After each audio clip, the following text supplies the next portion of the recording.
Sige, sige. Mga may kanila po, para ano. Ano ako, baka lang sa bukod sa paatin. Kaya hindi ako nag-alis na yung chinela. Sabi sa mga paa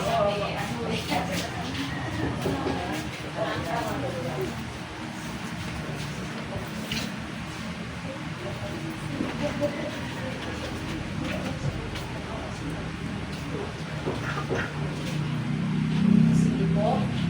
Mag-cross po tayong lahat sa ngalan ng Ama, ng Anak, at ng Espiritu Santo. Amen. Mga minamahal na kapatid sa Panginoon, hindi tayo tumawag sa Panginoon at pinakasihan, bastasan ang mga kwarto na ito at kunin ng mga makadiyos na nilalang. Naway sila po sila at naway lang sila iligtas na kanyang makapangyarihang kamahalan sa lahat ng kaaway at sa mga espiritu. Sa ngalan ng Kristo ang aming Panginoon. Amen. O makapangyarihan ko lang hanggang Diyos, ikaw na nga lagi sa amin sa tuwina, lalo kami nagkakatid ng tulog sa iyong pangalan. Kung marito ka naman, pakapiling ka namin, Panginoon, aming sinasamo. Kasi yung kapatihan ng basbasan, lahat ng bagay na dapat namin basbasan. Sa kulatian ng iyong pangalan, at sa karubuti ng iyong iglesia. Sa pamamagitan ng Kristo sa aming Panginoon. Amen. Pakapalan ng buong lugar na ito, Panginoon, magsalisawa lahat ng kaaway at masamang espiritu. Sa pamamagitan ng kapangyarihan ng Panginoon sa Kristo, ang kalusugan, kasiyahan at kaligayahan, na may maghari sa lahat ng mga taong titigil dito, at nung ilagay mo silang pagbabayan ng iyong banal na espiritu sa lahat ng kanyang mga pinasutrawahin, ngayon ang pangkailanman. Amen. Ligtas mo kami, Panginoon, at ingatan kami sa aming pagtulong upang sa aming paggising kami ingatan ng Kristo, at sa aming pagtulong ay mamahinga ng buong tahimik. Ang Panginoon ay sumainyo. At sumainyo. Tayo po manalangin. Kung makalangit na Ama, ikaw na laging pumapatubay sa iyong mga anak.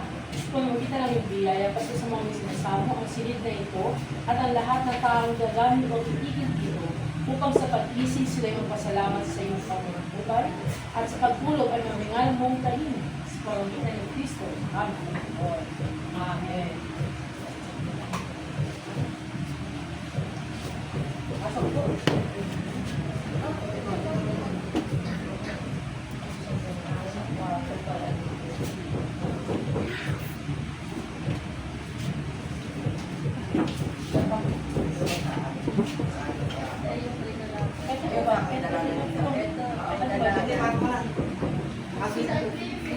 Asan yung ano mo? Asan kanila mo na natin?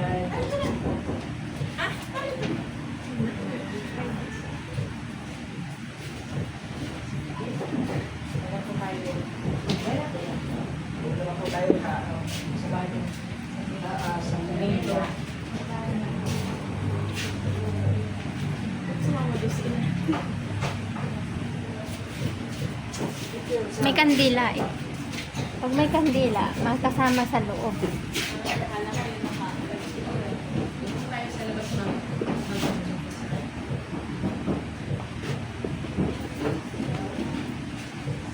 Dito na lang po tayo. Ang bangon ng katwiran ay katahimikan at ang katahimikan ay magtatagal magpakilanman. Ang aking bayan maninira sa isang matahimik na tahanan. Panginoon, maawa ka sa amin. Panginoon, maawa ka sa amin. Kristo, maawa ka sa amin. Kristo, maawa ka sa amin. Panginoon, maawa ka sa amin. Panginoon, maawa ka sa amin. Dasalin po natin lahat ang ama namin, sumasalain ka sa mga inangalan mo, magsasamin ang kariyan mo. Sundin na daw mo dito sa lupa para sa iyo. Kaya yung pamingay namin kakanan sa akin. Gawa ng pamisa at mga sa para pagkatawag namin sa nagkakasala sa amin. At o kayo nagulo sa pagsusunod ang kami sa lahat.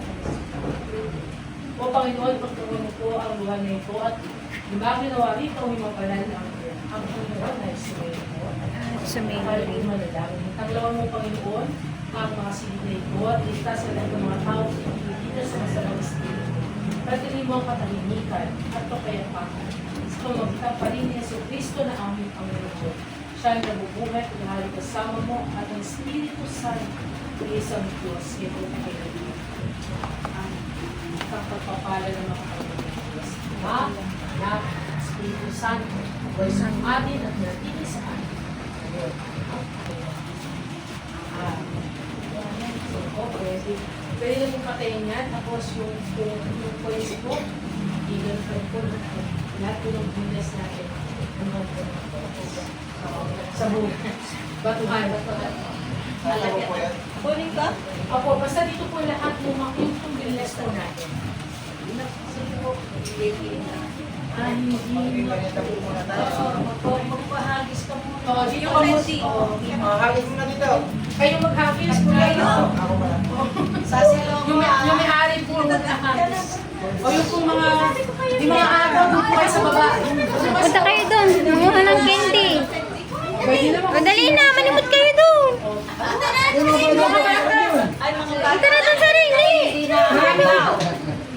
O, dito kayo. Kuya, pati. Ayan, lambot kayo.